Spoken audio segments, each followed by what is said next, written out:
দেখো আজকে আমরা পড়বো হচ্ছে সোশ্যাল ইস্যু।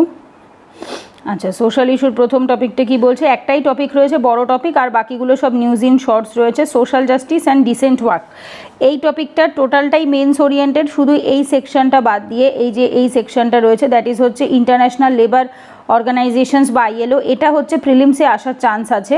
এখানে অনেক কিছু ফ্যাকচুয়াল ডেটা আছে যেটা প্রিলিমসে আসতে পারে, আদারওয়াইজ এটা টোটালটাই GS paper 1 plus GS paper 2, ঠিক আছে। GS 1-এ সোশ্যাল ইস্যুস তো রয়েছে, কিন্তু এই যে সোশ্যাল জাস্টিস টার্মটা না, এই সোশ্যাল জাস্টিস টার্মটা GS 2-তেও মেনশনড আছে। তো সুতরাং যেহেতু এটা GS 2-তেও মেনশন আছে সোশ্যাল জাস্টিস টার্মটা, সেহেতু ওখানেও আসতে পারে। আর স্পেশালি এইটা কিন্তু একদম তোমাদের স্ট্যাটিক নোট বানাতেও হেল্প করবে, কারণ হচ্ছে সোশ্যাল জাস্টিসের ওপর ধরো একটা টপিক আসলো, মানে এই টপিকটাতে ম্যাক্সিমামটা স্ট্যাটিক ওরিয়েন্টেডই রয়েছে, কারেন্টের একটা ইস্যু রয়েছে, সেই কারণে বাকিটা পুরোটাই স্ট্যাটিক ওরিয়েন্টেড দিয়েছে।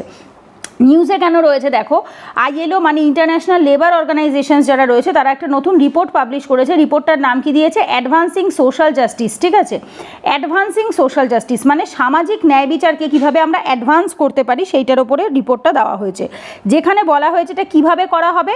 প্রমোটিং ডিসেন্ট ওয়ার্ক, ডিসেন্ট মানে হচ্ছে যেটা আমাদের, যেমন আমরা বলি ডিসেন্ট লাইফস্টাইল, মানে যেটুকু নিড আমাদের, যতটুকু নেসেসিটি সেইটুকু যখন আমাদের ফুলফিল হয়, দ্যাট ইজ কল দিয়া ডিসেন্ট লাইফ। মানে তোমার প্রপার এডুকেশন আছে, তোমার স্ট্যান্ডার্ড অফ লিভিং ভালো, এখানে দেওয়াও রয়েছে। দেখবে এই যে ডাইমেনশন অফ সোশ্যাল জাস্টিসের মধ্যেই দেওয়া রয়েছে, তোমার জীবন ধারণের স্ট্যান্ডার্ডটা বেটার, তোমার শিক্ষা রয়েছে, তোমার হেলথ কেয়ার ভালো, তোমার সোশ্যাল সিকিউরিটি যেমন পেনশন স্কিম রয়েছে, বা সরকার যে ধরনের স্কিম দেয়, বা ধরো তুমি নিজে সরকারি চাকরি করো, তুমি পেনশন পাও, প্রভিডেন্ট ফান্ড পাও, এগুলোকে সোশ্যাল সিকিউরিটি বলে।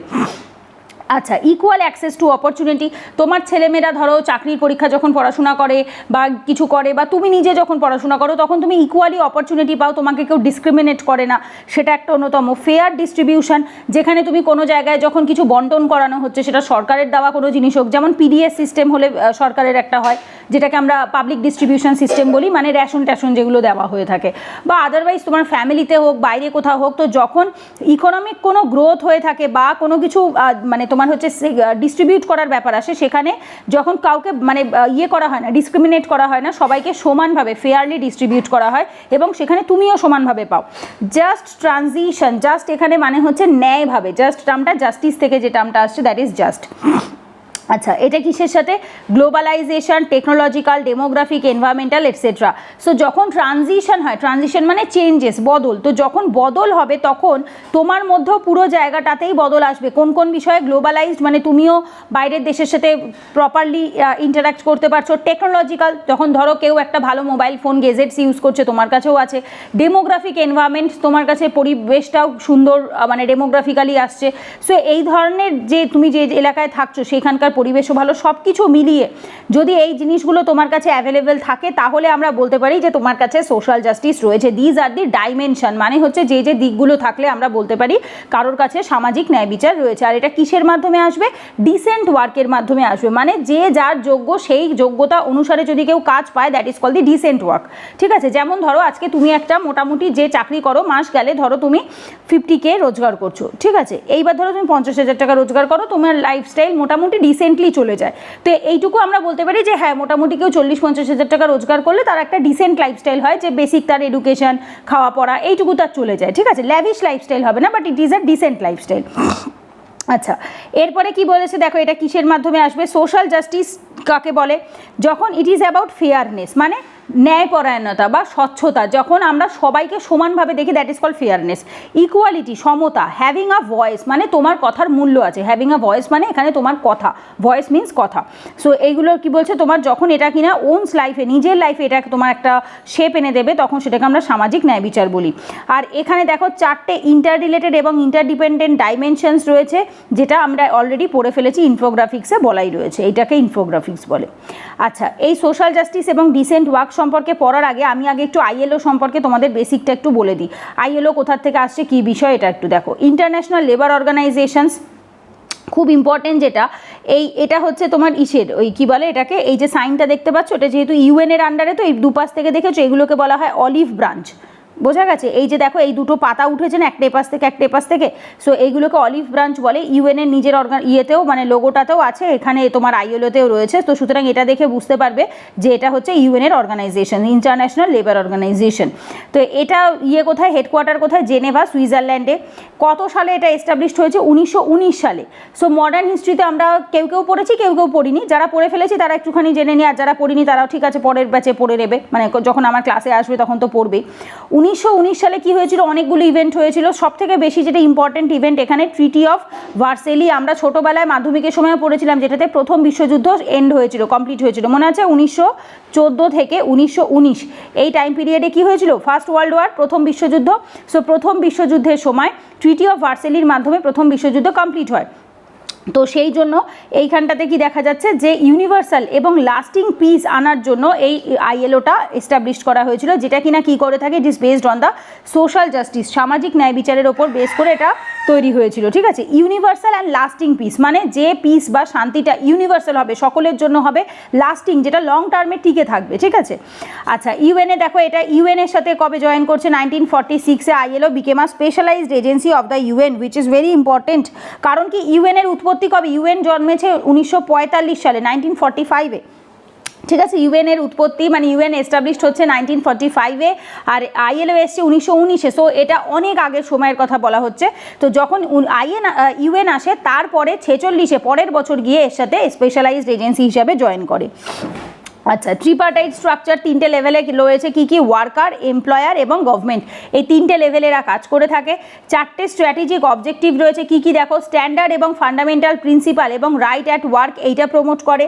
ঠিক আছে, মানে কি? Standard and fundamental principle create greater opportunity for decent employment and income, মানে হচ্ছে একটা অপরচুনিটি বা সুযোগ তৈরি করে দেওয়া যাতে তারা ভালো ইনকাম এবং হচ্ছে তোমার পায়, এমপ্লয়মেন্ট বা চাকরি পায়। ঠিক আছে, আর 3 নম্বরে কি বলছে? সোশ্যাল প্রোটেকশন ফর অল, সামাজিক প্রোটেকশন দেওয়া, ন্যায় বিচার দেওয়া সবাইকে। স্ট্রেনদেন ট্রিপার্টিজম অ্যান্ড সোশ্যাল ডায়ালগ, যেরকম এখানে যে 3টে ট্রিপার্টিজম বলেছে, মানে ওয়ার্কার, এমপ্লয়ার এবং গভর্নমেন্ট সবাইকেই আর কি স্ট্রেনদেন করবে, এবং তার সাথে সোশ্যাল ডায়ালগ মানে এদের তিনজনের মধ্যে একটা সামাজিক কথোপকথনের মাধ্যমে বিষয়টাকে সর্ট আউট করবে। টোটাল মেম্বার কতজন রয়েছে? 187 জন রয়েছে, যার ভিতর ইন্ডিয়াও অন্যতম একটি মেম্বার।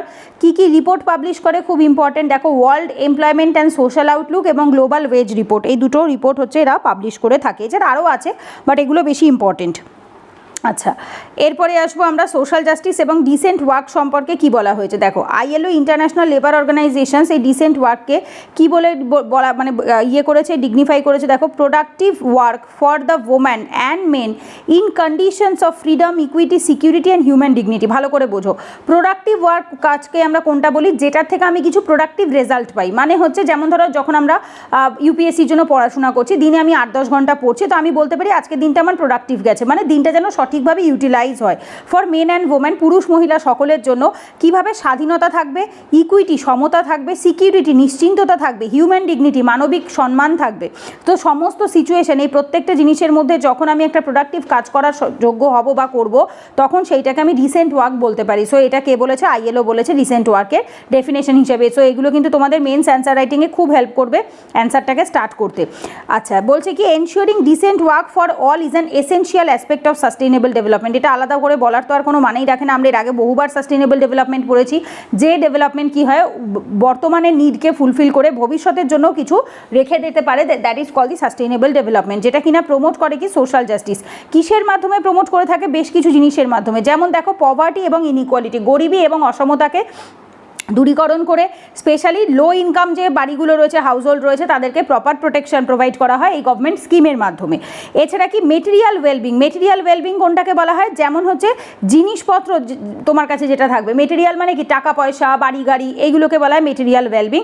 এবং হচ্ছে লিভিং স্ট্যান্ডার্ড, তোমার ভালোভাবে বেঁচে থাকার যে অধিকার, তোমার সম্মান, লিভিং স্ট্যান্ডার্ড যখন আমরা বলি না, আর মেটেরিয়াল ওয়েলবিং, এই দুটোর মধ্যে একটু পার্থক্য আছে। লিভিং স্ট্যান্ডার্ডের মধ্যে শুধুমাত্র কিন্তু মেটেরিয়াল পড়ে না, যেগুলো ইনট্যাঞ্জেবল, যেমন ধরো সম্মান, বিশ্বাস, ফ্রিডম, ভালো ব্যবহার, এগুলোকে তুমি ছুতে পারো? এগুলো কি কোনো মেটেরিয়াল না, বাট এগুলোও তোমার লিভিং স্ট্যান্ডার্ডের মধ্যে পড়ে। কিন্তু মেটেরিয়াল ওয়েলবিং যখন আমরা বলবো, তখন আমরা স্পেসিফিক্যালি বাড়ি, গাড়ি, টাকা পয়সা যেগুলোর অর্থ আছে, মূল্য আছে, সেইগুলোকে আমরা বলবো।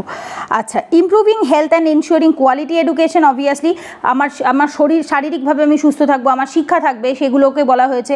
Work with dignity and foster social inclusion, সম্মানের সাথে কাজ করব, যে কাজ করব সেখান থেকে মানুষ আমাকে সম্মান করবে, এবং হচ্ছে ফস্টার সোশ্যাল ইনক্লুশন, সামাজিক ইনক্লুশন হবে। ইনক্লুশন মানে সবাইকে একত্রিত করে ইনক্লুড করা, আর এক্সক্লুশন মানে যাদেরকে বাইরে বার করে দেওয়া, দ্যাট ইজ কল এক্সক্লুশন। আর ইনক্লুশন মানে আওতার ভেতরে সবাইকে ঢোকানোকে বলা হয়ে থাকে ইনক্লুশন। বোঝা গেছে? সো সেটাই বলেছে এখানে যে সোশ্যাল ইনক্লুশনও হবে, তো সেইটাও এখানে একটা অন্যতম মাধ্যম বলতে পারো, যে মাধ্যমে আমরা এটা করতে সক্ষম হব। আচ্ছা, সো সোশ্যাল জাস্টিস এবং ডিসেন্ট ওয়ার্ক যেটা কি বলছে, একে অপরকে রেইনফোর্স করে, মানে একই কয়েনের বলতে পারো দুটো পিঠ মাত্র। এদিকে যদি সামাজিক ন্যায় বিচার থাকে, ওদিকে তাহলে ডিসেন্ট ওয়ার্ক আছে, বা যদি কারো ডিসেন্ট ওয়ার্ক থাকে তাহলে তার সামাজিক ন্যায় বিচারও আছে। মানে বিষয়টা হচ্ছে একে অপরকে করে থাকে, রেইনফোর্স করে থাকে, মানে একটার জন্য আরেকটা হয়ে থাকে। 2015 সালে আইএলও কি করেছিল, ডিসেন্ট ওয়ার্ক এজেন্ডা লঞ্চ করেছিল, যাতে কিনা গোল 8 নাম্বার যেটা রয়েছে 2030-এর টার্গেটের এজেন্ডা সাস্টেনেবল ডেভেলপমেন্টের decent work and economic growth, সেইটাকে কমপ্লিট করার জন্য। আমি আগের দিন তোমাদের হোমওয়ার্কে দিয়েছিলাম এসডিজি গোল, মানে হচ্ছে 17টা গোল রয়েছে, সেই 17টা গোলের মধ্যে 8 নাম্বার গোলে পড়ে হচ্ছে এইটা। আর এটা কবে লঞ্চ করা হয়েছে? 2015 সালে লঞ্চ হয়েছে। কত বছরের জন্য? 15 বছরের জন্য, 2030-এর মধ্যে কমপ্লিট করতে হবে। আর অলমোস্ট অনেকটা বছরই পেরিয়ে গেছে, 2023 কমপ্লিট হয়ে গেল, প্রায় 8 বছর কমপ্লিট হয়ে গেছে। চ্যালেঞ্জেস ইন অ্যাচিভিং সোশ্যাল জাস্টিসকে আমরা অ্যাচিভ করার জন্য বেশ কিছু সমস্যার সম্মুখীন হয়ে থাকি। কী কী সমস্যার সম্মুখীন হই দেখো। ইনজাস্টিস এখনও রয়েছে, পারসিস্ট করে। 2022 সালে দাঁড়িয়েও 22 সালের রিপোর্ট অনুসারে 685 মিলিয়ন মানুষ রয়েছে যারা কিনা এক্সট্রিম পভার্টিতে বাস করে। এটা কিন্তু আমি ইন্ডিয়ার কথা বলছি না, এটা অল ওভার ওয়ার্ল্ড। হ্যাঁ, এটা কিন্তু মাথায় রেখো, এটা কিন্তু গোটা বিশ্বের কথা বলা হচ্ছে। ইন্ডিয়াতে এত মানুষ কখনোই এক্সট্রিম পভার্টিতে থাকে না। সো অল ওভার ওয়ার্ল্ডে 685 মিলিয়ন মানুষ এক্সট্রিম পভার্টিতে রয়েছে। 160 মিলিয়ন বাচ্চা যারা রয়েছে চাইল্ড লেবারের সাথে যুক্ত রয়েছে 2020 সালে আইএলও রিপোর্ট অনুসারে। এবং 50 মিলিয়ন মানুষ যারা রয়েছে মডার্ন স্লেভারিতে রয়েছে। এই মডার্ন স্লেভারি যেটা রয়েছে না, এটা আমি একটু বাদেই বোঝাচ্ছি, আমাদের নিউজ ইন শর্টসের মধ্যেই রয়েছে। আমি এখন আর যাচ্ছি না, পরে একটু বাদেই টপিকটা আসছে। মানে বর্তমান দিনে যে ধরনের স্লেভারি দেখা যায়, বেসিক্যালি ব্রিটিশ আমলে যে স্লেভারি ছিল, এখন তার সেরকম ধরনের দাসত্ব প্রথা দেখা যায় না, বাট এখনও দাসত্ব প্রথা আছে, বাট একটু অন্য ফরম্যাটে আছে, সেইটাকেই মডার্ন স্লেভারি বলে। তো ওটার ডিটেলটা একটু বাদেই নিউজ ইন শর্টসে দেওয়াই রয়েছে একটা টপিক, আমি ওটা তখন বোঝাচ্ছি। সো এই মানুষগুলো কি হয়ে থাকে, তাদের নিজেদের যে সাফিসিয়েন্ট রিসোর্স রয়েছে না, সেইগুলোকে সিকিওর করতে, সেগুলোকে পেতে তারা ভীষণই আনএবল হয়ে থাকে, মানে তারা অপারক হয়ে থাকে, তারা পারে না করতে। আচ্ছা, wide spread labour market insecurity, যেখানে দেখো কি বলছে, প্রায় 4 মিলিয়নেরও বেশি মানুষ এক্সক্লুড হয়েছে কোথা থেকে, সোশ্যাল প্রোটেকশন থেকে, আইএলও ডেটা অনুসারে।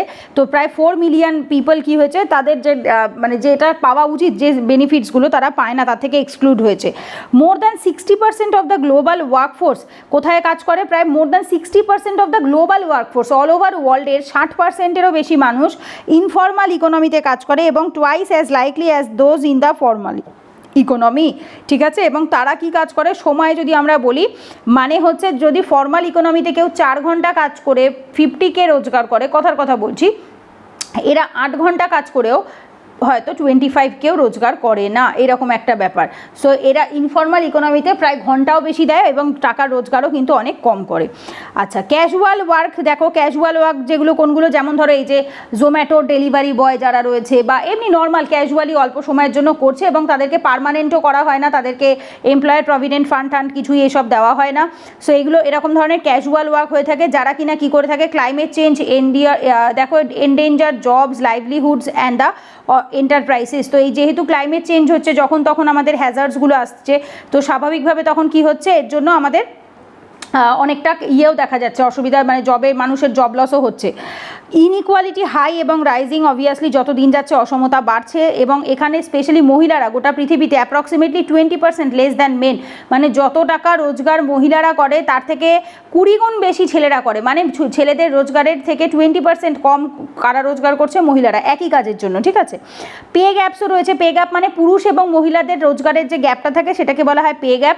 ওয়াইডার যখন জেন্ডার ইন্টারসেক্ট হচ্ছে এবং এবং হচ্ছে ডিসক্রিমিনেশন হচ্ছে যেমন race, disability, migration status, migrant status etcetera. তো যখন মানে চাকরি দেওয়ার ব্যাপার আসে না, তখন রেস, ডিসেবিলিটি, মাইগ্রেন্ট এই জিনিসগুলো দেখে তাদেরকে অ্যাকচুয়ালি তোমার টাকা পয়সা নির্ধারিত করা হচ্ছে। সো স্বাভাবিকভাবে পে গ্যাপও অনেকটা রয়েছে, স্পেশালি পুরুষ মহিলাদের মধ্যে। ইনভেস্টমেন্টও কম হচ্ছে কোথায়? পাবলিক সার্ভিসে, পাবলিক গুডসে, স্পেশালি যেমন হেলথ, এডুকেশন। সরকারের যতটা ইনভেস্ট করা উচিত, বাজেটে যতটা টাকা রাখা উচিত ততটা পরিমাণ সরকার রাখছে না। উইকেনিং সোশ্যাল কন্ট্রাক্ট যেগুলো সামাজিক যে কন্ট্রাক্ট রয়েছে সেগুলোকে দুর্বল করে দিয়েছে।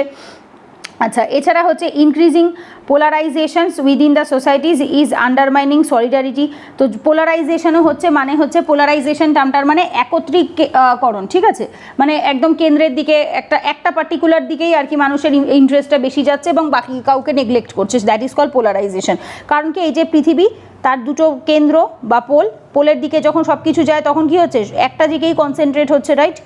তো এছাড়া আর কি বলছে, কম্পাউন্ডিং ক্রাইসিসটাও বাড়ছে। এক সেকেন্ড, হ্যাঁ, কিসের মাধ্যমে? Pandemic, inflation, extreme weather event, Russia Ukraine war etcetera.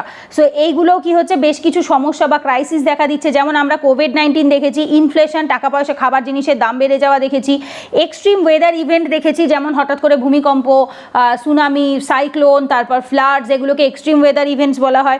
Russia Ukraine war দেখছি। তো এই ধরনের যে খারাপ ইভেন্টগুলো বা যেগুলো হট করে আসে, আমাদের না বলে কয়ে আসে, সেই সমস্ত ইভেন্টগুলো কি করছে, আমাদের ক্রাইসিসটাকে আরও বেশি কম্পাউন্ড করে দিচ্ছে, বাড়িয়ে দিচ্ছে। ওয়ে অ্যাহেড সলিউশনে আমরা যাবো, বাট তার আগে এই সাইডে দিয়েছে কি একটুখানি দেখে নিই। আ ওয়ার্ক ইজ কনসিডার্ড জাস্ট, মানে একটা কাজকে আমরা ন্যায় বলবো, জাস্ট বলবো কখন, যখন সেই কাজটা এই ক্রাইটেরিয়াগুলোকে ফুলফিল করবে। কি কি ক্রাইটেরিয়াকে ফুলফিল করবে একবার দেখি একটু ক্লোজ করে।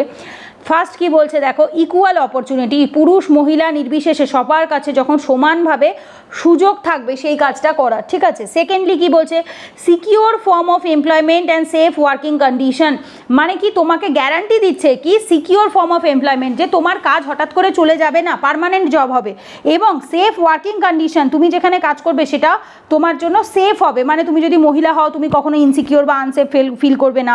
বা ধরো এমন কোনো জায়গায় তুমি কাজ করছো না, যেমন হ্যাজার্ডাস মাইন, তুমি ধরো এখন মাটির তলায় ঢুকে তুমি খনিতে খনন কার্য করছো, তখন কি অবভিয়াসলি তোমার সিকিওর কন্ডিশন হচ্ছে না। তো সেই রকম কাজ যেগুলো হবে সেগুলোকে বাদ দিয়ে বলছে if page a fair income, তোমাকে যদি একটা সঠিক ডিসেন্ট রোজগার দেওয়া হয়। ফেয়ার ইনকাম মানে হচ্ছে তুমি মহিলা বলে তোমাকে দেওয়া হচ্ছে 40,000 টাকা, আর একজন সেম কাজ করছে সে পুরুষ বলে তাকে 50,000 দিচ্ছে, তাহলে কি এটা ফেয়ার ইনকাম হবে না। সো ফেয়ার ইনকাম মানে যেখানে সমানভাবে সবাইকে একই রকম স্যালারি দেওয়া হবে।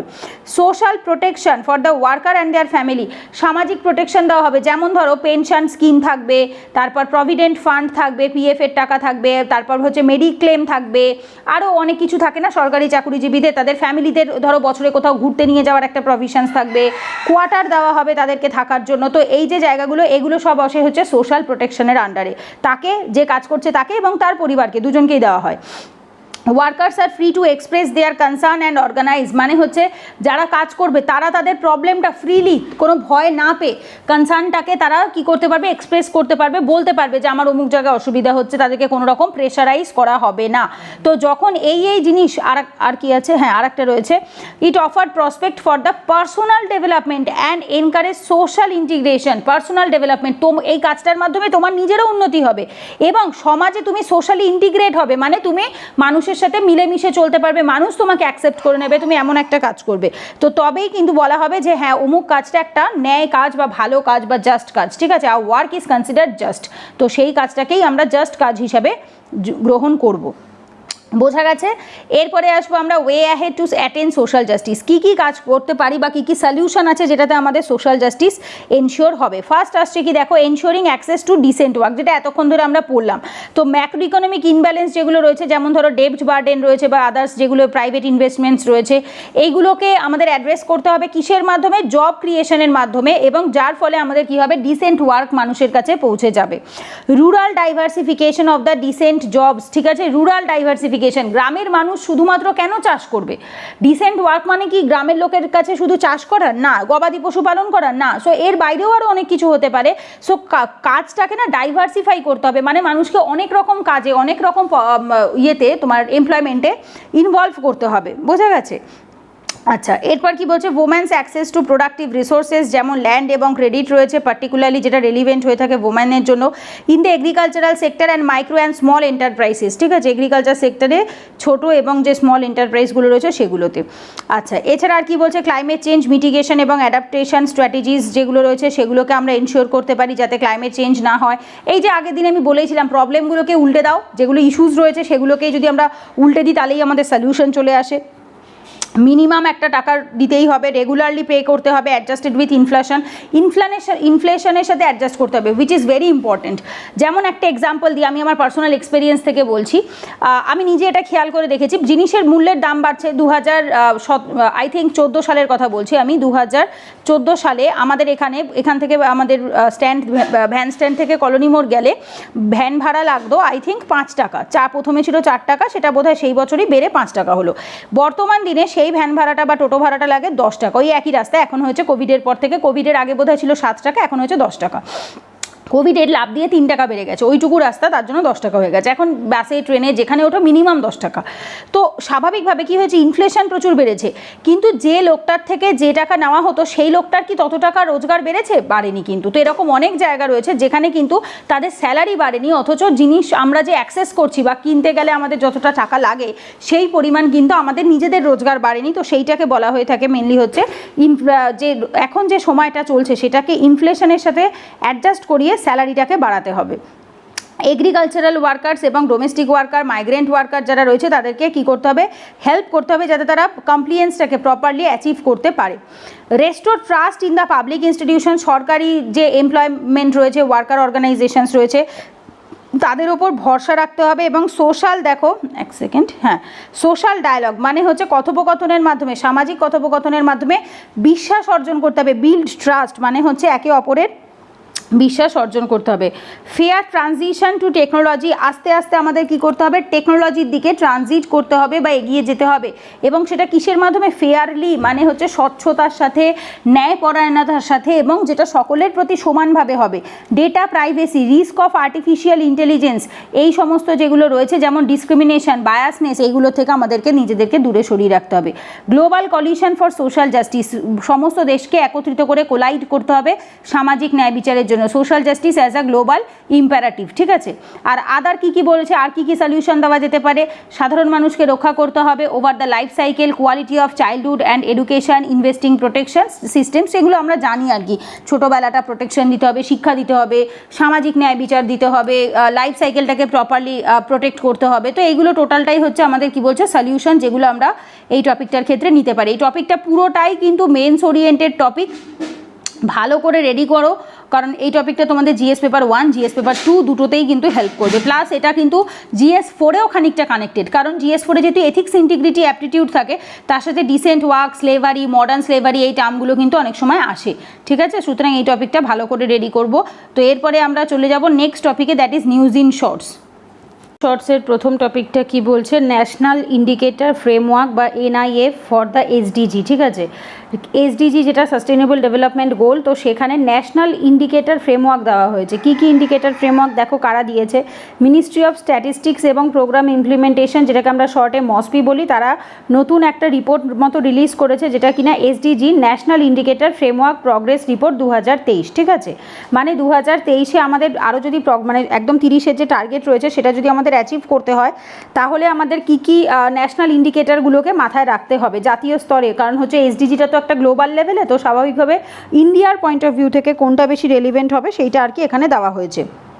কি কি দিয়েছে দেখো, গ্লোবাল ইন্ডিকেটর ফ্রেমওয়ার্ক বা জিআইএফ, যেটা ফ্রেম করা হয়েছিল কারা, ইন্টার এজেন্সি এবং expert group on the SDG indicator, IAEG SDG, এইটা হচ্ছে তারা করেছে, মানে কারা ফ্রেম করেছে, এরা হচ্ছে ফ্রেম করেছে। আচ্ছা, তো এইটা দেখো কি দিয়ে তৈরি হয়েছে, এখানে মেম্বার স্টেট যারা রয়েছে তারা মেনলি এটাকে কম্পোজ করেছে, রিজনাল এবং ইন্টারন্যাশনাল এজেন্সিরা অ্যাজ আ অবজারভার হিসেবে এটাতে কাজ করেছে। এটা কাদের দ্বারা সেট আপ করা হয়েছিল, ইউএন স্ট্যাটিস্টিক্যাল কমিশন, ইউএনএসসির দ্বারা।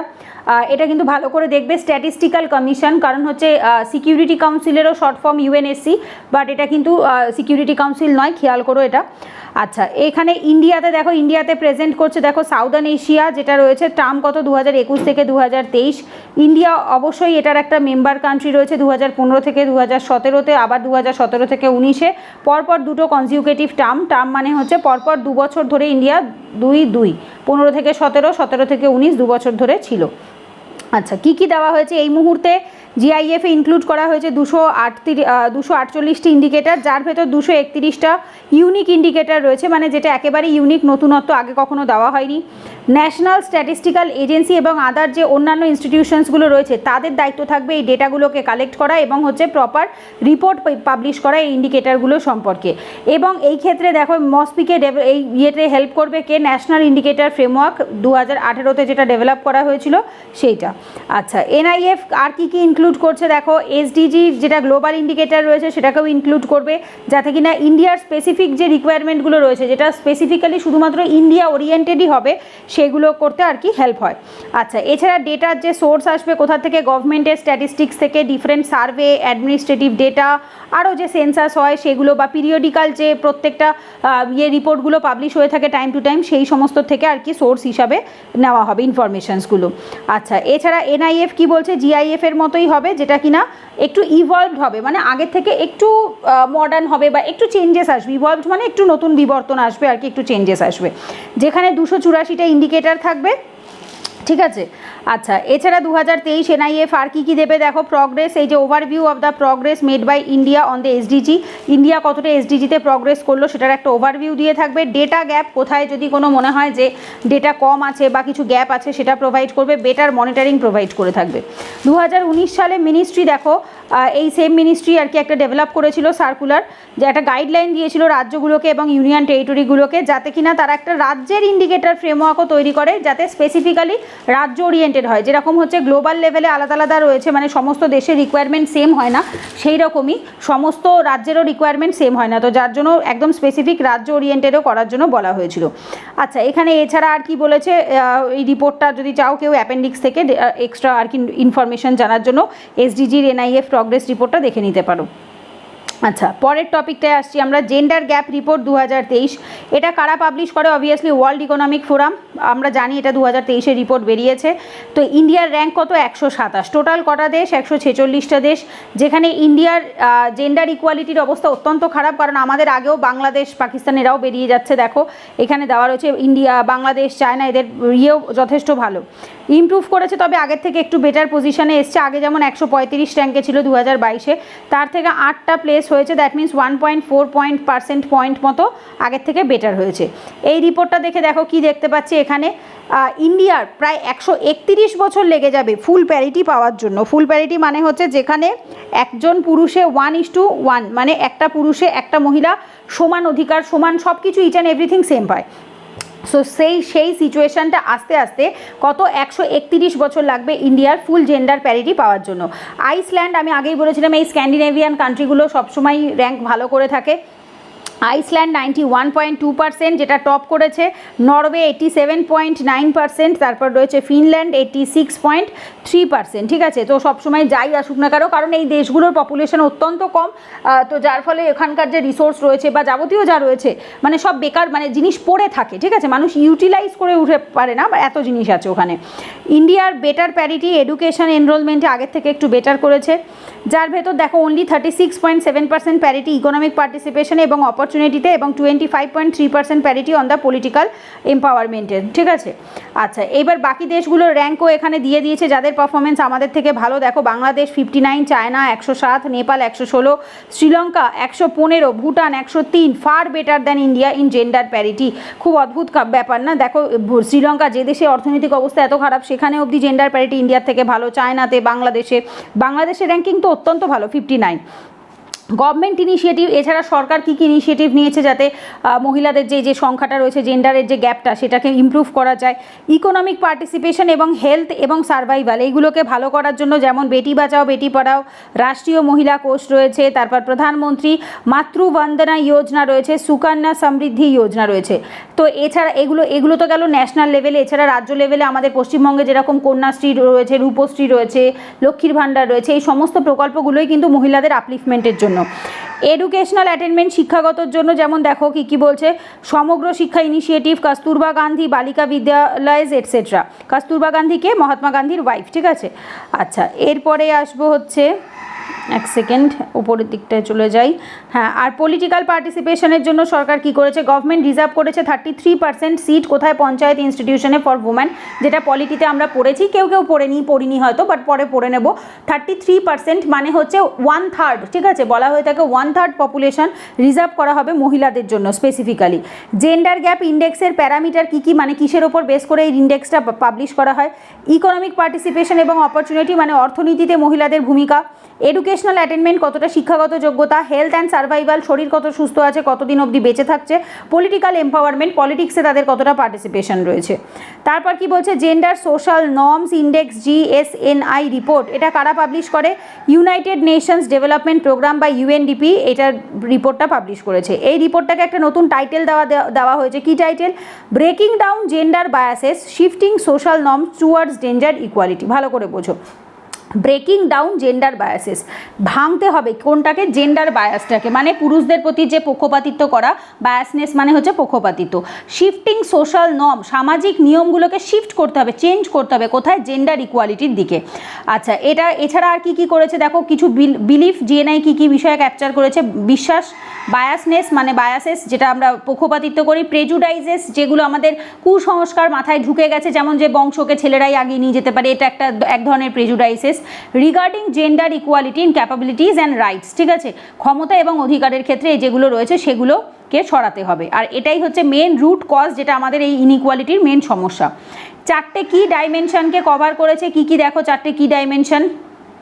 আচ্ছা দাঁড়াও, ইনফোগ্রাফিক চেক করতে বলেছে এখানে, ইনফোগ্রাফিক, আচ্ছা এর আগে যেটা দিয়েছে মনে হয় এটাই আর কি, এছাড়া আমি আর ইনফোগ্রাফিক তো এখানে দেখতে পাচ্ছি না, তবু একবার দেখে নাও কি বলছে। Value of 1 when individual has a bias and 0 when the individual does not, মানে কি, এটা এমনভাবে করা হবে যখন অ্যান্সারটা রেজাল্টটা 1 আসবে তখন বুঝতে হবে যে একজন ব্যক্তি বায়াস রয়েছে। আর মানে 1 মানে কি, 1 কখন আসে, আমাকে একটা কথা বলো, যদি 2 - 1 ইজ ইকুয়ালস টু করি তবেই 1 আসে, মানে 2:1-এ 1 ধরলাম, ঠিক আছে, মানে পুরুষকে 2 ধরা হচ্ছে, মহিলাকে 1 ধরা হচ্ছে, তবেই তোমার রেজাল্টে 1 আসছে ডিফারেন্স করলে। কিন্তু আমি যদি পুরুষকেও 1 ধরি, মহিলাকেও 1 ধরি এবং বিয়োগ করি, তাহলে কি আসে, রেজাল্ট 0 আসে। সো দ্যাট মিনস যখন আমি দুজনকেই সমান সমান ধরবো তখনই একমাত্র রেজাল্ট 0 আসবে। তো সেটাই বলেছে, যদি রেজাল্টে 1 আসে তাহলে বুঝতে হবে বায়াসনেস আছে, যদি 0 আসে তাহলে বুঝতে হবে কোনো রকম ইন্ডিভিজুয়াল বায়াসনেস নেই, ঠিক আছে।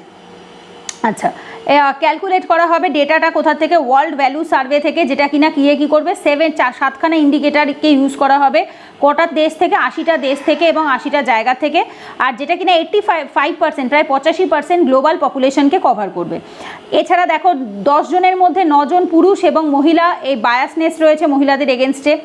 প্রায় 50 কি পাওয়া গেছে, হ্যাঁ এবার বলছে কি পাওয়া গেছে। 50% মানুষ রয়েছে যারা নিজেরা বিশ্বাস করে যে men make better political leader, যে পুরুষরা ভালো পলিটিক্যাল লিডার হতে পারে, মহিলারা পারে না।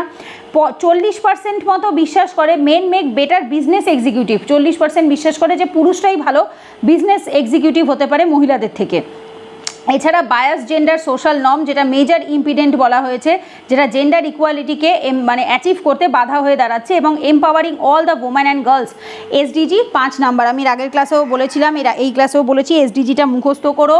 SDGর 17টা কী রয়েছে, কিভাবে কি আমরা অ্যাচিভ করতে পারি সেগুলো। আমার মনে হয় এই পিডিএফটারই শেষের দিকে কোথাও হয়তো দেওয়া আছে, আমার যতদূর মনে পড়ছে, এই মুহূর্তে এখন খেয়াল পড়ছে না, আমি পড়েছি শেষের দিক থেকে একবার, তবু আমি একবার দাঁড়াও দেখছি স্ক্রোল করে, যদি খুঁজে পাই তাহলে আমি বলে দিচ্ছি। একদম শেষের দিকটাতে ছিল SDGটা, আই থিঙ্ক, এই যে ঠিক, এই তো পেয়ে গেছি, SDG 17 অবধি, দেখেছো, এই যে 17টা SDG, দাঁড়াও, এই যে অ্যাপেন্ডিক্স, কি ডেটা অ্যান্ড ফ্যাক্টস, কি finding of the SDG NIF progress report 2023, এই অ্যাপেন্ডিক্সটাই দেখার কথা বলেছে। SDG 1 no poverty, 2 zero hunger, SDG 3 good health and well-being, SDG 4 quality education, SDG 5 gender equality যেটা এইমাত্র বললাম আমি, SDG 5 clean water sanitation, SDG 7 affordable and clean energy, SDG 8 decent work and economic growth একটু আগে যেটা আমি পড়ালাম। আচ্ছা, SDG 9 রয়েছে industry innovation infrastructure, SDG 10 reduced inequality, এই দেখো ইয়ার একটা এর সাথে connected, SDG 11 sustainable cities and communities, ভারতে responsible consumption and productions, 13 climate action obviously খুব important, SDG 14 life below water, SDG 15 life on earth which is also important, SDG 16 peace justice and strong institutions যেটা ওয়ারের সাথে যেমন Russia Ukraine ওয়ারের সাথে connected, SDG 17 partnerships for the goals। ঠিক আছে, so এই 17টা report কী কীতে বলা আছে খুব ইম্পর্টেন্ট, প্লাস এই বছরের রিপোর্টে কী কী এসছে সেই ফাইন্ডিংগুলোও কিন্তু এখানে দেওয়া রয়েছে, সুতরাং এটা একটু ভালো করে মুখস্থ করে নেবে। কেমন, দেখো তারপর কি বলছে, এক second, gender biases are pronounced in both lower and the higher HDI country. So যে সমস্ত জায়গাতে human development index HDI index ভালো আসে, ঠিক আছে, সেই সমস্ত লোয়ার কান্ট্রি বা হায়ার কান্ট্রি সেই সমস্ত জায়গাতেই কিন্তু জেন্ডার যে বায়াসনেসটা রয়েছে সেটা দেখা যায়। দ্যাট মিনস হচ্ছে এটা কিন্তু শুধুমাত্র লোয়ার কান্ট্রির ইস্যু তা নয়, এটা হায়ার কান্ট্রিতেও দেখা যেতে পারে। কারণটা কি কি বলছে দেখো, সামাজিক নিয়মগুলোর জন্য মেনলি হয়েছে, সোশ্যালাইজেশন ইন্টু জেন্ডার নর্মস, মানে মানুষকে এই যে জেন্ডার নিয়ম, মানে মহিলাদের জন্য এই কাজ, পুরুষদের জন্য ওই কাজ, মহিলারা এটা করতে পারে পুরুষরা এটা করতে পারে না, মহিলাদেরকে যে এই যে কাজে যে বাধা দেওয়া, সো বাবা মায়ের যে অ্যাটিটিউডটা ছোটো থেকে এমনভাবে আর কি এটা করা হয়েছে যেটা কিনা এখন সোশ্যালাইজেশন হয়ে গেছে, মানে এইটাকেই আমরা অ্যাকসেপ্ট করে নিয়েছি। মানে যেরকম ধরো রাজা রামমোহন রায়ের সময় সতীদাহ প্রথাটাই একটা সোশ্যালাইজেশন নর্ম ছিল, মানে হচ্ছে ওইটাই মানুষ মেনে নিত, কারণ কি ওটাই তখন সব থেকে ঠিক বলে মনে হতো, কারণ ওটাই ছোটো থেকে শেখানো হয়েছে, জানানো হয়েছে, সেই জন্য। আর কি বলছে, institutionalisation of the discriminatory social practices and gender hierarchy, যেমন ধরো এই যে জেন্ডার হায়ারার্কি, বিয়ের পরে বিয়ের ওই কি ভাত কাপড় হয় বা সেটা, এই যে নিয়মটা ধরো এটাকে কি করা হয়েছে, ইনস্টিটিউশনালাইজেশন করা হয়েছে কিসের মাধ্যমে, বিবাহের মাধ্যমে। তো ম্যারেজ, ফ্যামিলি এগুলো কি এক একটা ইনস্টিটিউশন, সোশ্যাল ইনস্টিটিউশনস, তো এগুলো আমরা অ্যানথ্রোপোলজিতেও পড়েছি। তো স্বাভাবিকভাবে কি বলছে, এইগুলোকে ডিসক্রিমিনেটরি, তো ধরো এই যে নিয়মটা করা হয়েছে ভাত কাপড় নেওয়ার দায়িত্বটা, এটা একটা ছেলেই একটা মেয়েকে কেন দেবে, ঠিক আছে, তো এটা মেয়েও তো দিতে পারে, বাট এই যে জিনিসটা এটা কেউ কল্পনাও করে না, এই ডিসক্রিমিনেশনটাকে কিভাবে ইনস্টিটিউশনালাইজ করা হয়েছে এবং জেন্ডার হায়ারার্কিটা পুরুষরা ওপরে মহিলারা নিচে, এই বিষয়টাকে মানে নর্মাল বানিয়ে ফেলা হয়েছে, তো যার ফলে আমরা অন্যরকমভাবে ভাবতেই শিখিনি এখন আর।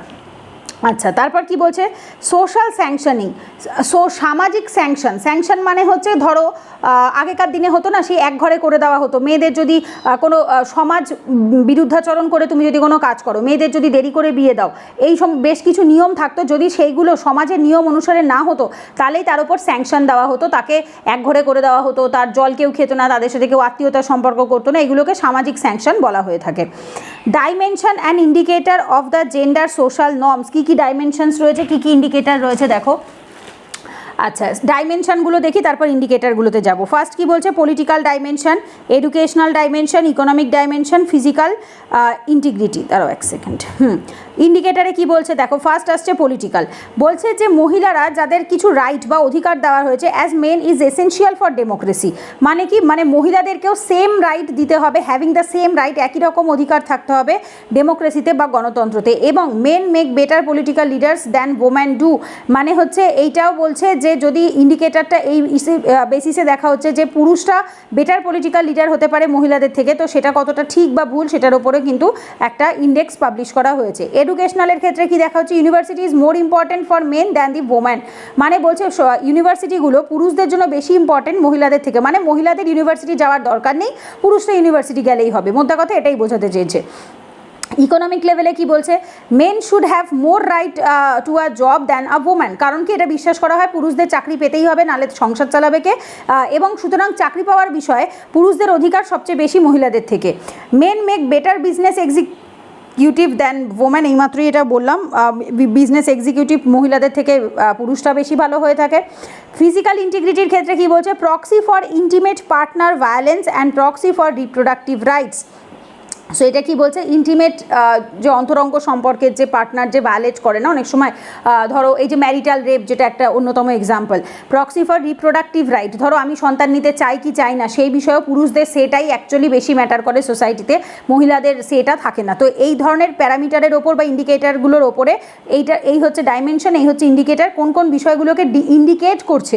ইন্ডিকেটার মানে কি, মানে হচ্ছে এই বিষয়টাতে যখন পলিটিক্যাল বিষয় স্টাডি করা হয়েছে তখন দেখা গেছে স্টাডিতে এই ইন্ডিকেটার ফুটে উঠেছে বা এই জিনিসগুলো দেখা গেছে যে মানুষ সমাজে এরকম টাইপেরই ভেবে থাকে। ঠিক আছে, মডার্ন স্লেভারি, পরের টপিক হচ্ছে মডার্ন স্লেভারি। এটা তখন মেনশন ছিল, আমি বললামই যে এটা একটু বাদেই আমরা পড়বো। G20 যে কান্ট্রিগুলো রয়েছে যার ভেতর ইন্ডিয়াও রয়েছে, যারা কিনা কি বলছে, fuelling modern slavery সেইজ a new report. Fuel করা মানে হচ্ছে জ্বালানি দেওয়া, আর জ্বালানি করা মানে কি কোনো কিছুতে আগুন লাগানো, ইন দ্য সেন্স কোনো কিছুকে আরও বাড়িয়ে দেওয়া। সো G20 যে দেশগুলো রয়েছে ইনক্লুডিং ইন্ডিয়া, মানে ভারতের মতো দেশও কিন্তু এই মডার্ন স্লেভারিকে প্রমোট করছে, বা বলতে পারো এক প্রকার মানে খুব একটা বেশি বাধা দিচ্ছে না। ঠিক আছে, অনেক জায়গাতেই কিন্তু মডার্ন স্লেভারি আমরা দেখতে পাচ্ছি। কি কি বলছে দেখো, ওয়ার্ক ফ্রি, যেটা একটা ইন্টারন্যাশনাল হিউম্যান রাইট গ্রুপ রয়েছে, ওয়ার্ক ফ্রি মানে স্বাধীনভাবে হাঁটো, মানে এটা এটা আয়রনিক্যালি এটাই বোঝাচ্ছে যে স্বাধীনতা সকলের আছে, কেউ কারোর আন্ডারে স্লেভ হিসাবে থাকতে পারে না। তারা একটা নতুন রিপোর্ট পাবলিশ করেছে, দেখো কি রিপোর্ট, গ্লোবাল স্লেভারি ইন্ডেক্স 2023, যেখানে বলা হয়েছে কি assessment of the modern slavery condition in 160 countries. 160টা দেশে কীরকম মডার্ন স্লেভারি কন্ডিশন রয়েছে সেইটা অ্যাসেস করা হয়েছে। এখানে এই ডেটাটা রিলিজ করা হয়েছে কিসের মাধ্যমে, international labour organization ILO, work free এবং ইন্টারন্যাশনাল অর্গানাইজেশন ফর মাইগ্রেশন, এই তিনটে অর্গানাইজেশনস মিলে এই ইন্ডেক্সের যে ডেটাটা রয়েছে সেটাকে রিলিজ করেছে। মডার্ন স্লেভারি টার্মটার মানে কি, যেটা আমি একটু আগেই বলছিলাম, যে সিচুয়েশনে এক্সপ্লয়টেশন হয়। এক্সপ্লয়টেশন মানে কাউকে কি বলবো, ইউজ করা, খারাপভাবে মিসইউজ করা কারোকে। ঠিক আছে, that is call the exploit করা, নষ্ট করা, ধ্বংস করা, রুইন করা, অনেক রকম মানে হতে পারে। that a person cannot refuse or leave because of the threats, violence, coercion or deception। মানে কি, থ্রেট মানে ভয়, ভায়োলেন্স মানে অত্যাচার, কোয়েরশন মানে ফোর্স, বাধ্য করে জোর করে করানো, ডিসেপশন মানে প্রতারণা করা বা অত্যাচার করা, এই জাতীয়। তো এইগুলোর কারণে কোনো ব্যক্তি যদি কাউকে মানে জানে যে সে খারাপ আছে, খারাপ রয়েছে, বাট স্টিল সে তাকে ছাড়তে পারছে না, can not refuse or leave, সে রিফিউজও করতে পারছে না কাজটা করতে, বা ছেড়েও যেতে পারছে না। কারণ কি, তার এই ভয় রয়েছে যে সে যদি ছেড়ে যায় তাকে এই ফেস করতে হবে বা মুক্তমুখ, সেইগুলোকে বলা হয়ে থাকে মডার্ন স্লেভারি। এটা একটা আমব্রেলা টার্ম যার ভেতরে অনেক কিছু পড়ে যেতে পারে। যেমন দেখো এখানে একটা ইমেজ দিয়েছে, আই থিঙ্ক, দাঁড়াও আমি দেখছি এখানে দিয়েছে নাকি, বলছে তো সি দ্য ইমেজ, এই যে এইটা ডাইমেনশন অফ মডার্ন স্লেভারি। ঠিক আছে, এই দেখো অনেক অ্যাকচুয়ালি এইটা আমব্রেলা স্কিম মানে কি, যখন একটা ছাতার তলায় অনেক কিছু চলে আসে, মানে এর ভেতরে অনেক টপিক রয়েছে, তখন সেটাকে আমব্রেলা স্কিম বলে থাকি বা আমব্রেলা টার্ম বলে থাকি। তো সেটাই বলেছে, এটা একটা আমব্রেলা টার্ম যার ভেতর অনেক কিছু পড়ে। যাই হোক, এখানে কি কি পড়ে সেটাতে আসছি আমরা একটু বাদে। এই যে ইনস্ট্রুমেন্ট অফ রিপ্রেশন মানেই হচ্ছে কাউকে সাপ্রেস করা, রিপ্রেস করা, দমিয়ে রাখা, অত্যাচারিত করা, সব কিছুই হতে পারে তার ভেতর।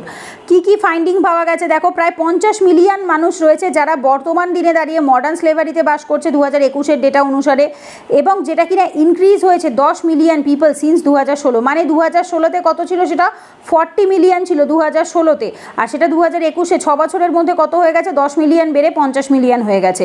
28 মিলিয়ন মানুষ রয়েছে যারা সাফার করছে ফোর্সড লেবার থেকে, তাদেরকে জোর করে বাধ্য করা হচ্ছে কাজের জন্য। 22 মিলিয়ন মানুষ রয়েছে যারা ফোর্সড ম্যারেজ, বাধ্য করে জোর করে বিয়ে দেওয়া হচ্ছে। ইন্ডিয়া যার ভেতর টপ করছে লিস্টে দেখো, with 11 million people working as forced labourers, followed by China and Russia. So প্রথমে রয়েছে কি ইন্ডিয়া, যার 11 মিলিয়ন মানুষ ইন্ডিয়াতে ফোর্স লেবার এখনও কাজ করে, এবং সেকেন্ডে চায়না, তারপর রাশিয়া। নর্থ কোরিয়াতে দেখো, north Korea followed by Eritrea, highest prevalence, and Switzerland followed by the Norway and the lowest prevalence of modern slavery. So এখানে কি বলছে, নর্থ কোরিয়াকে তারপরে রয়েছে হচ্ছে ইরিট্রিয়া, যেখানে হাইয়েস্ট প্রেভিলেন্স দেখা যায়। প্রেভিলেন্স মানে হচ্ছে যেখানে পপুলেশনের বেসিসে। এই জায়গাটা একটুখানি আমি বুঝিয়ে দিই, তোমার মনে হতে পারে দিদি এখানে তো বলেই দিল 11 মিলিয়ন ইন্ডিয়াতেই সব থেকে টপ। না, ব্যাপারটা বোঝো, ইন্ডিয়ার পপুলেশন 142 কোটি জনসংখ্যা, তার মধ্যে 11 মিলিয়ন। 1 মিলিয়নে কত হয়, 10 লাখ, 10 লাখ। ঠিক আছে, 1 মিলিয়নে হয় 10 লাখ। সেই রকম গুণ করো 11 দিয়ে, তো 11 মিলিয়ন পিপল রয়েছে যারা কিনা তোমার এর আন্ডারে পড়ে, মানে অলমোস্ট ইউ ক্যান সে 1.1 কোটি, মানে 1 কোটি 10 লক্ষ মানুষ রয়েছে এই 142 কোটির মধ্যে যারা ফোর্সড লেবারের আন্ডারে রয়েছে। বাট কারণটা কি, ইন্ডিয়াতে পপুলেশন বেশি, সেই জন্য ইন্ডিয়ার টোটালের সংখ্যাও বেশি, বাট প্রেভিলেন্স বেশি না কিন্তু। আর প্রেভিলেন্স কোথায় বেশি, নর্থ কোরিয়া এবং ইট্রিয়াতে। প্রেভিলেন্স মানে হচ্ছে যেটা কিনা আমরা যেমন ধরো জনঘনত্ব বার করি, যেভাবে কোনো একটা জায়গার পপুলেশনের ওপর বেস করে কোনো জায়গার লোকেশন মানে কতটা জিওগ্রাফিক্যাল জায়গা রয়েছে, কতটা পপুলেশন রয়েছে, ঠিক সেই রকমই নর্থ কোরিয়াতে পপুলেশন কম, ইট্রিয়াতে পপুলেশন কম, বাট সেই তুলনায় সংখ্যায় বেশি, সুতরাং আমরা বলতে পারি এটাতে হাইয়েস্ট প্রেভিলেন্স রয়েছে। বোঝা গেছে ব্যাপারটা? মানে ইন্ডিয়াতে টোটাল জনসংখ্যা বেশি বলে হয়তো 11 মিলিয়ন সবচেয়ে বেশি, বাট অ্যাকচুয়ালি ইন্ডিয়াতে তো 142 কোটির মধ্যে 11 মিলিয়ন রয়েছে, মানে 1 কোটি মতো। সো 142 কোটি আবাদি দেশে সেখানে 1 কোটি মানুষ ফোর্স লেবার যদি হয়, সেটা প্রেভিলেন্ট নয় কিন্তু, হয়তো সংখ্যায় বেশি, but that was not prevalent. But এইখানে প্রেভিলেন্স কেন বেশি, কারণ হচ্ছে এখানে এমনিতেই পপুলেশন কম, তার উপর আবার বেশি রয়েছে। বোঝা গেছে? সুইজারল্যান্ড এবং নরওয়েতে সব থেকে লোয়েস্ট প্রেভিলেন্স, সব থেকে কম পরিমাণ তোমার হচ্ছে মডার্ন স্লেভারি দেখা যায়। ড্রাইভিং ফ্যাক্টর, কারণগুলো কী কী দেখো, ক্লাইমেট ডিগ্রেডেশন, যত দিন যাচ্ছে ক্লাইমেট চেঞ্জ হচ্ছে, খারাপ হচ্ছে, জেন্ডার ইনইকুয়ালিটি, পুরুষ মহিলাদের ডিভাইড রয়েছে, কোভিড-19 কনফ্লিক্ট, যার ভেতর রাশিয়া ইউক্রেন ওয়ার, এটা একটা অন্যতম কনফ্লিক্ট, এছাড়া সিরিয়াতে হয়েছে, লেবাননে হয়েছে, আফগানিস্তানে হয়েছে, তারপর শ্রীলঙ্কাতে হয়েছে, এগুলো একটা অন্যতম কনফ্লিক্ট। কী কী রেকমেন্ড করা হয়েছে দেখো, recognise and respond to modern slavery as an intersectional issue. ঠিক আছে, এটাকে ফার্স্ট কী করতে হবে, রেকগনাইজ করতে হবে এবং রেসপন্ড করতে হবে। কোনো সমস্যার ফার্স্ট স্টেপ হচ্ছে সেটাকে রেকগনাইজ করা এবং তার কাজ মানে প্রবলেম অনুযায়ী সেই অনুসারে রেসপন্ড করা বা একটা সলিউশনে আসা। Strengthen social protection and safety nets, সামাজিক যে নিয়মগুলো রয়েছে বা প্রোটেকশনস দেওয়ার যে ব্যাপারটা রয়েছে বা সেফটি নেটের ব্যাপারটা, এটাকে আরও শক্ত করতে হবে যাতে রেজিলিয়েন্স আসে। রিপিলিং মাইগ্রেশন পলিসিস, এক সেকেন্ড দাঁড়াও, এটা রিপিল তো, হ্যাঁ রিপিলিং মাইগ্রেশন পলিসি যেগুলো রয়েছে না, সেগুলো দেখতে হবে যেন place national security above the human right, মানে কি মানবিক অধিকারকে ছাপিয়ে ন্যাশনাল সিকিউরিটিটার থেকে আর কি এটাকে দেখতে হবে। আচ্ছা, এরপরে আসবো হচ্ছে, এক সেকেন্ড, ওপরে বোধহয় একটা দেওয়া রয়েছে, এটা একটু দেখে নিই। এই যেটা বললো ছবিটা দেখতে, এই আমব্রেলার আন্ডারে কী কী পড়ে। ডাইমেনশন অফ মডার্ন স্লেভারি, দেখো এখানে অনেকগুলো ডাইমেনশন আছে। ফার্স্ট আসছে কি ফোর্সড লেবার, যেমন দেখো সেক্সুয়াল এক্সপ্লয়টেশন, স্পেশালি এটা ফ্যামিলির ক্ষেত্রে হাজব্যান্ড অনেক সময় ওয়াইফের ওপর করে, প্রচুর দেখা যায় সেক্সুয়ালি এক্সপ্লয়েট করা। ডোমেস্টিক সার্ভিটিউড, বাড়ির কাজ বাড়ির মহিলাদেরকে দিয়ে জোর করে অত্যাচার করেও অনেক সময় করানো হয়। ভোর্সড ফর্ম অফ চাইল্ড লেবার, অনেক সময় জোর করে বাচ্চাগুলোকে দিয়েও কাজ করানো হয়। আচ্ছা, হিউম্যান ট্রাফিকিংয়ের মধ্যে ডোমেস্টিকও রয়েছে, ইন্টারন্যাশনালও রয়েছে, মানে দেশের মধ্যে এক জায়গা থেকে আরেক জায়গায় পাচার করে দেওয়া বা এক দেশ থেকে আরেক দেশে পাচার করে দেওয়া। Trafficking for labour and sexual exploitation, ঠিক আছে, তো ট্রাফিকিং হয়ে থাকে কি হয়ে থাকে, কাজ করাবার জন্য বা সেক্সুয়াল এক্সপ্লয়টেশন, মানে পাচার দুটো কাজেই হয়। অনেক সময় তোমার ভিখারি হিসাবে ছোটো ছোটো বাচ্চাগুলোকে বিক্রি করে দেওয়া হয় রাস্তায় ভিক্ষা করার জন্য, অথবা কাউকে গিয়ে ওই যে কোঠি বাড়ি যেগুলো হয়ে থাকে, বাইজি বাড়ি হয়ে থাকে, সেই সমস্ত জায়গাতে রেড লাইট এরিয়াতে তাদেরকে বিক্রি করে দেওয়া হয় সেক্সুয়াল এক্সপ্লয়টেশনের জন্য। So forced labour, human trafficking দুটোই কমন হয়ে থাকে কিসের ক্ষেত্রে, trafficking for labour and sexual exploitation, এই জন্য কমন এলাকাতে এটা লেখা রয়েছে। আচ্ছা, এরপরে কি বলছে, slavery and slavery like practices, যেগুলোতে দাসত্বের মতো রাখা হয়, যেমন ফোর্সড ম্যারেজ, জোর করে বিয়ে দেওয়া হয়েছে। ডেপ্ট বন্ডেজ, ধরো আমার ঋণ রয়েছে, সো যার ঋণ থাকবে তাকে বলবে তোকে আমার বাড়িতে কাজ করে দাসের মতো কাজ করে ঋণ মেটাতে হবে। চাইল্ড সোলজার, ছোট বাচ্চাদেরকে তোমার হচ্ছে সোলজার হিসাবে যুদ্ধ করতে পাঠিয়ে দেওয়া। তো এইগুলো হচ্ছে এক একটা তবে এই জিনিসগুলো, এই যে চাইল্ড সোলজার টোলজারগুলো না ইন্ডিয়াতে তুলনামূলকভাবে কম দেখা যায়, এগুলো বাইরের দেশে যেখানে ডেমোক্রেসি খুব একটা নেই সেই সমস্ত জায়গাতে বেশি দেখা যায়।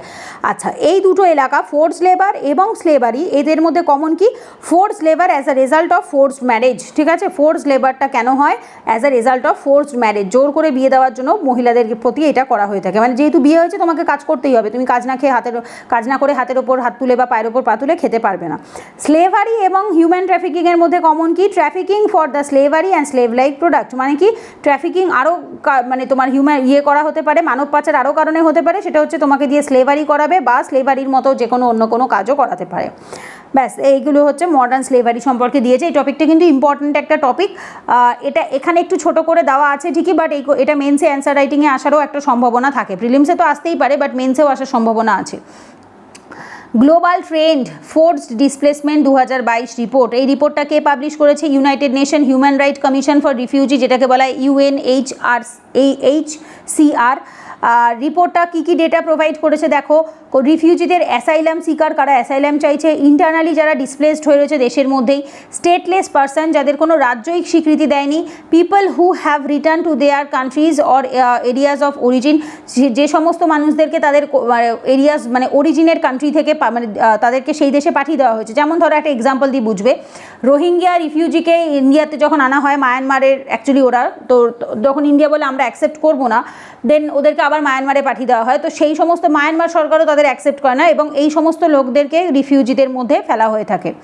কি হাইলাইট, কি কি বলা হয়েছে? 108, হ্যাঁ 108.4 মিলিয়ন পিপল ফোর্সেবলি ডিসপ্লেস করা হয়েছে ওয়ার্ল্ড ওয়াইড, তাদেরকে জোর করে তাদের জায়গা থেকে স্থানাচ্যুত করা হয়েছে। কি কি কারণে দেখো, পারসিকিউশন, ধর্মের ওপর ভিত্তি করে যে হত্যা করা হয়, কনফ্লিক্ট, ঝামেলা, ভায়োলেন্স, দাঙ্গা হাঙ্গামা, হিউম্যান রাইট ভায়োলেন্স, মানবাধিকার লঙ্ঘন।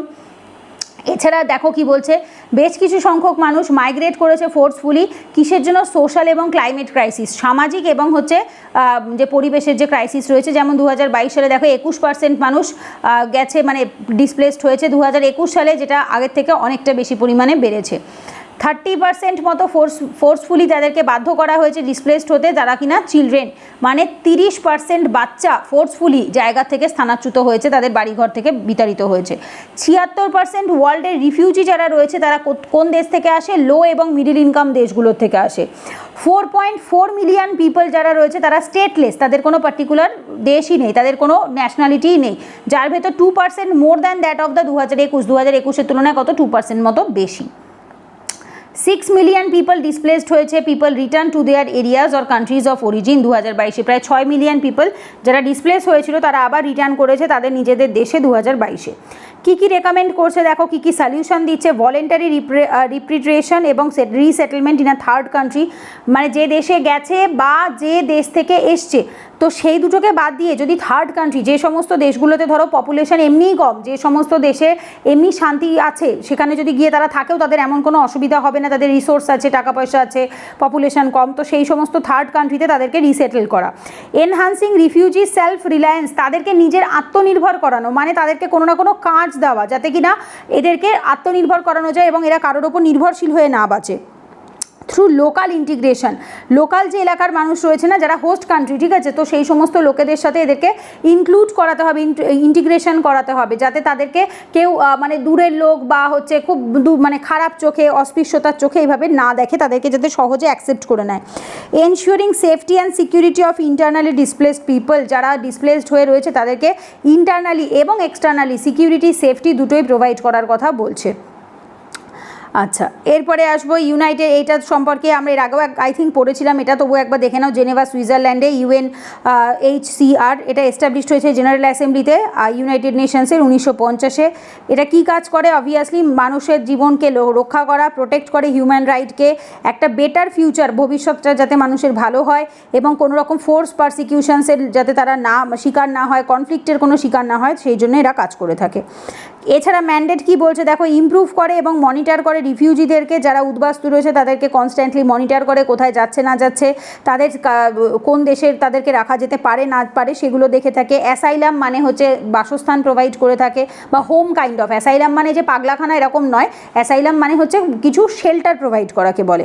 পলিসি এনশিওরিং হিউম্যান রাইট, ঠিক আছে, এমন সেই সমস্ত পলিসিগুলোকে তৈরি করে যেগুলো কিনা মানব অধিকারকে রক্ষা করতে সাহায্য করে।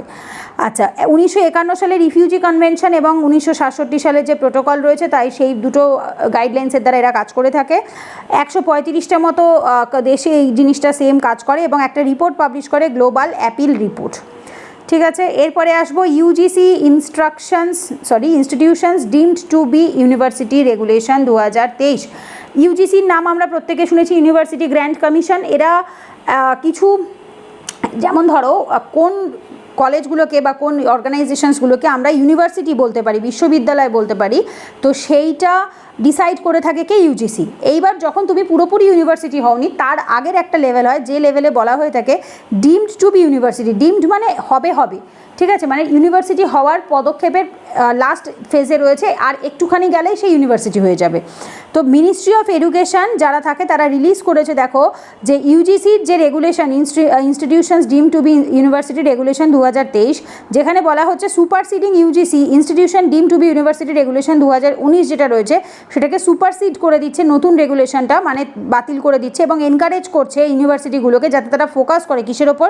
কোয়ালিটি এবং excellence, strengthen research ecosystem and transformation higher education landscape. So এই বিষয়ে হায়ার এডুকেশন এবং রিসার্চের ইয়েটাকে, ইকোসিস্টেমটাকে নতুন করে তৈরি করা, কোয়ালিটি এবং এক্সিলেন্সের ওপর এমফাসাইজ করা, এই সমস্ত রেগুলেশনের ওপর যাতে তারা এমফাসাইজ করে সেই জন্য এটা করা হয়েছে। এই রেগুলেশনটির আগে 2010 সালে, তারপর 2016 সালে, তারপর 2019 সালে 3বার এসছে, বাট এইগুলোকে প্রত্যেকটাকে সুপারসিড করে আবার 2023 সালে নতুন একটা রিপোর্ট মানে রেগুলেশনস আসছে। কী কী রেগুলেশনে বলেছে দেখো, ন্যাশনাল এডুকেশন পলিসি 2020 মানে নিপ যে পলিসিটা সেটার সাথে দুজনে একত্রিত হয়ে অ্যালাইন করে কাজ করবে। ক্লাস্টার অফ ইনস্টিটিউশন যেটা রয়েছে ম্যানেজ করবে কে? মোর দ্যান ওয়ান স্পন্সারিং বডি, যেটা কিনা অ্যাপ্লাই করতে পারে কোথায়? ডিমড টু বি ইউনিভার্সিটি বা ডিটিবিইউ স্টেটাসের জন্য, মানে যে সমস্ত ইউনিভার্সিটি বা ক্লাস্টার মানে অনেকগুলো ছোটো ছোটো ইনস্টিটিউশনসরা একত্রিত হয়ে তারা নিজেদেরকে ইউনিভার্সিটি হিসেবে ঘোষণা করার জন্য বা ডিমড টু বি ইউনিভার্সিটি হিসেবে অ্যাপ্লাই করতে পারে ইউজিসির কাছে, যাতে ইউজিসি তাদেরকে মান্যতা দিয়ে দেয়, ঠিক আছে। আচ্ছা, আর কি বলছে? এই ইনস্টিটিউশনসগুলো মানে যারা ডিম টু বি ইউনিভার্সিটি রয়েছে তারা নতুন কোর্স লঞ্চ করতে পারে, প্রোগ্রাম লঞ্চ করতে পারে এই বিষয়ে। তার জন্য কী লাগবে? প্রায়ার অ্যাপ্রুভাল লাগবে এক্সিকিউটিভ কাউন্সিলের থেকে, এবং অ্যাপ্রুভালটা কী হবে? রেলিভেন্ট স্ট্যাটিউটারি কাউন্সিলের ক্ষেত্রে অ্যাপ্লিকেবল হবে, ঠিক আছে। আচ্ছা, compulsory academic bank for credit যেটা রয়েছে আইডেন্টিটি, সেগুলো স্টুডেন্টদের জন্য তৈরি করতে হবে। আচ্ছা, এখানে কি বলছে? ডিমড টু বি ইউনিভার্সিটি যেটা রয়েছে সেটা কাকে বলে সেটা সম্পর্কে দেওয়া রয়েছে।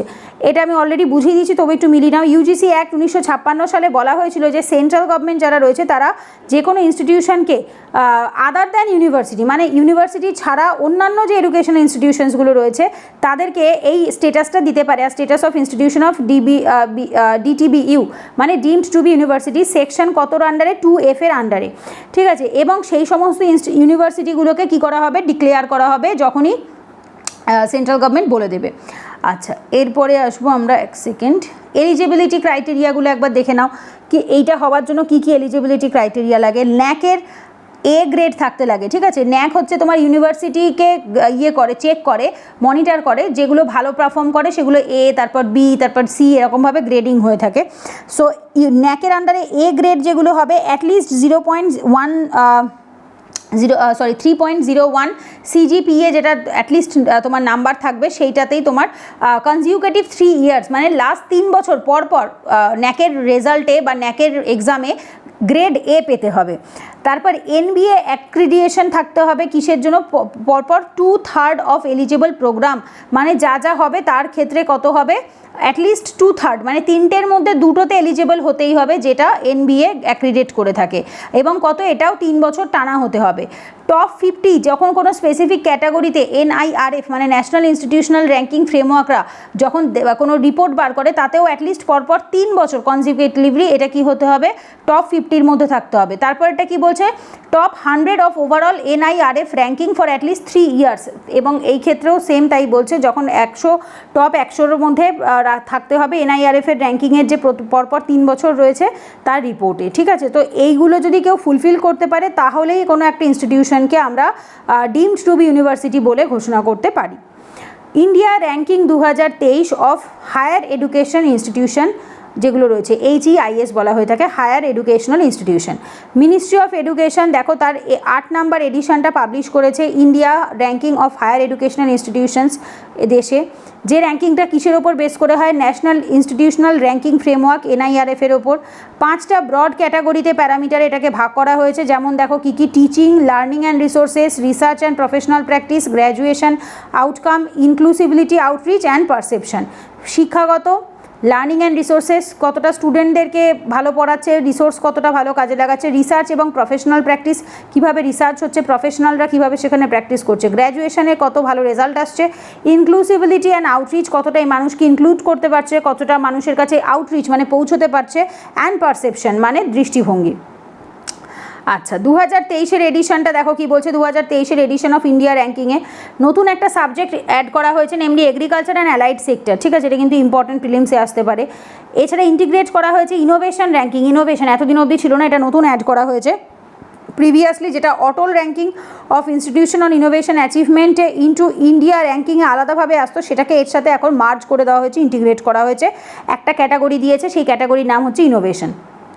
Expansion of scope of architecture and planning, এটাও কি করা হয়েছে। আগে যেটা ছিল হচ্ছে তোমার আর্কিটেকচার অ্যান্ড প্ল্যানিং, সেটার নামটাকে চেঞ্জ করে expansion of scope of architecture করা হয়েছে। আইআইটি মাদ্রাসে এক্ষেত্রে টপ করেছে ওভারঅল ক্যাটাগরিতে, সমস্ত ক্যাটাগরিতে হচ্ছে তোমার ইন্ডিয়ান ইনস্টিটিউট অফ সায়েন্স, যেটা সেকেন্ড হয়েছে, আর আইআইটি মাদ্রাস ফার্স্ট হয়েছে। এইটা কিসের ওপর বেস করে হবে? ইন্ডিকেটার যেগুলো দেওয়া রয়েছে, academic reputation, employer reputation, faculty, এদের সবার কার কত রেপুটেশন ভালো, কে কত ভালো কাজ করেছে। ফ্যাকাল্টি মানে টিচাররা, কোন টিচাররা কীভাবে পড়িয়েছে, ভালো পড়িয়েছে কিনা, তার উপর বেস করে এটা দেওয়া হয়। পরের topic, world drug report 2023। Drug report কারা রিলিজ করে থাকে? UN office for drug and crime, যেটাকে বলা হয় ইউএনওডিসি। এটা একটা গ্লোবাল লিডার, যারা কিনা কিসের এগেনস্টে কাজ করে? ইললিসিট ড্রাগ এবং ইন্টারন্যাশনাল ক্রাইমের এগেনস্টে কাজ করে। ইললিসিট মানে অবৈধ যে ড্রাগগুলো নেওয়া হয়ে থাকে, এবং ইন্টারন্যাশনাল ক্রাইম যেগুলো ইন্টারন্যাশনাল লেভেলে, আন্তর্জাতিক লেভেলে যে অন্যায়গুলো হয়। এটার হেডকোয়ার্টার কোথায়? ভিয়েনাতে অবস্থিত। আচ্ছা, এটা কি কাজ করে থাকে? টেকনিক্যাল অ্যাসিস্ট্যান্স মানে টেকনিক্যালি হেল্প করে থাকে, রিসার্চ করতে হেল্প করে, নর্মেটিভ সাপোর্ট প্রোভাইড করে মেম্বার যে স্টেট রয়েছে তাদেরকে। কি রিপোর্টে কি দেখা গেছে দেখো, 23% যারা রয়েছে প্রিভিয়াস ডিকেডের থেকে, এটা কি হয়েছে? Number of people are using drugs, মানে আগে যা লোক ব্যবহার করতো তার থেকে এখন 23% মানুষ বেশি ড্রাগ ব্যবহার করছে। 296 million people globally, 296 people are using drugs বা আর টেকিং ড্রাগস। ঠিক আছে, গ্লোবালি গোটা পৃথিবীতে 45% ইনক্রিজ হয়েছে। কোথায়? Past decade in the people suffering from drug use disorder, মানে হচ্ছে লাস্ট যদি আমরা 10 বছরে এক ডিকেডে দেখি, তাহলে দেখতে পাবো 45% মানুষ বেড়ে গেছে, যারা কিনা আগে ড্রাগ ডিসঅর্ডারের আন্ডারে পড়তো না। এখন কত হয়েছে? 39.5 মিলিয়ন। এছাড়া এই রিপোর্টটা কী কী বিষয়ের ওপর এমফাসাইজ করছে দেখো, ড্রাগ রিলেটেড ডিসপ্যারিটি এবং ইনইকুয়ালিটি, ড্রাগের সাথে যুক্ত হয়ে কোন কোনগুলো ডিসপ্যারিটি এবং ইনইকুয়ালিটির সম্মুখীন হচ্ছে। Inequality and social and economic disparity, যেটা কিনা কী করছে এই ড্রাগ ফেনোমেনাতে, মেনলি ড্রাগের জন্যই অ্যাকচুয়ালি এই ডিসপ্যারিটি মানে পার্থক্য এবং ইনইকুয়ালিটি মানে হচ্ছে অসমতাটা এসছে। আচ্ছা, এটা কিসের এসছে বেসিসটা দেখো, গ্লোবাল নর্থ এবং সাউথ, মানে গোটা বিশ্বের যদি আমরা এভাবে ভাগ করি, এটা গ্লোবাল নর্থ, এটা global south, all contribute to them harm the drugs. ঠিক আছে, ইলিসিট ড্রাগ ইকোনমিক্স আরও কী করতে হেল্প করছে দেখো, কনফ্লিক্ট, ঝামেলা বাড়িয়ে দিচ্ছে, হিউম্যান রাইট অ্যাবিউজেস, মানুষের অধিকারকে অপমান করছে, এনভায়রনমেন্টাল ডিভাস্টেশন, পরিবেশকে নষ্ট করছে। ইলিগাল লগিং হচ্ছে, মাইনিং হচ্ছে, ল্যান্ড অকুপেশন হচ্ছে, উইদাউট ওয়াইল্ড লাইফ ট্র্যাকিং হচ্ছে। এইগুলো অ্যাকচুয়ালি প্রত্যেকটাই মানুষ হচ্ছে নেশা করে ড্রাগ নিয়ে এই ধরনের বাজে কাজই করে থাকে। ইলিগাল লগিং করা, মাইনিং করা, জমি দখল করে নেওয়া, তো সেটাই বলেছে। আচ্ছা, এছাড়া আর কি বলছে, যেমন দেখো এনভায়রনমেন্টাল ড্যামেজ, অ্যামাজন ফরেস্টে ফরেস্ট ফায়ার লাগিয়ে দেওয়া হয়েছিল, এটাও একটা ইলিসিট ড্রাগের কারণে। ইলিসিট ড্রাগ ট্রেড ফাইন্যান্স, যেটা কিনা নন স্টেট আর্মড এবং ইনসার্জেন্সি গ্রুপস রয়েছে ইন দ্য সাহেল রিজিয়ান। ঠিক আছে, সো এটাও একটা রিপোর্টে পাওয়া গেছে। আচ্ছা, আর কি বলছে দেখো, এখান থেকে প্রায়োরিটাইজ করার কথা বলছে কোনটাকে? Public health, regulating the medical use of the controlled drugs. ইয়েকে তোমার হচ্ছে প্রায়োরিটাইজ করতে বলছে কোনটাকে? পাবলিক হেলথকে, সাধারণ মানুষের সুস্থতাকে রেগুলেট করতে বলছে, regulating medical use of the control drug, যাতে কিনা তারা ড্রাগটাকে মেডিকেল ইউজেই ব্যবহার করে এবং কন্ট্রোলড ওয়েতে ব্যবহার করে। ঠিক আছে, increasing dominance of the synthetic drugs, যেমন সিনথেটিক যে ড্রাগগুলো রয়েছে সেগুলোর যে অতিরিক্ত বেড়ে যাওয়া, ডমিনেন্স মানে বেড়ে যাওয়া, সেটাকে কন্ট্রোল করতে বলছে। যেমন দেখো ক্রিমিনাল প্রডিউসিংয়ে সিনথেটিক ড্রাগস, যেমন হচ্ছে মিথাপেনালাইন, ফেনাইল, এরা কী করে? মেনলি সমস্যা ক্রিয়েট করতে পারে, ল এনফোর্সমেন্টের ক্ষেত্রে চ্যালেঞ্জ হয়ে বা একটা বাধা হয়ে দাঁড়াতে পারে। ব্যাস, তো এখানে এগুলোই বলা রয়েছে। এখানে আমাদের এটা বোধহয় আই থিঙ্ক হ্যাঁ সোশ্যাল ইস্যু কমপ্লিট হয়ে গেল। নেক্সট ক্লাসে আমরা সায়েন্স অ্যান্ড টেকনোলজি পড়বো। আচ্ছা, চলো এই ক্লাসটা কমপ্লিট করলাম, নেক্সট ক্লাসে দেখা হচ্ছে।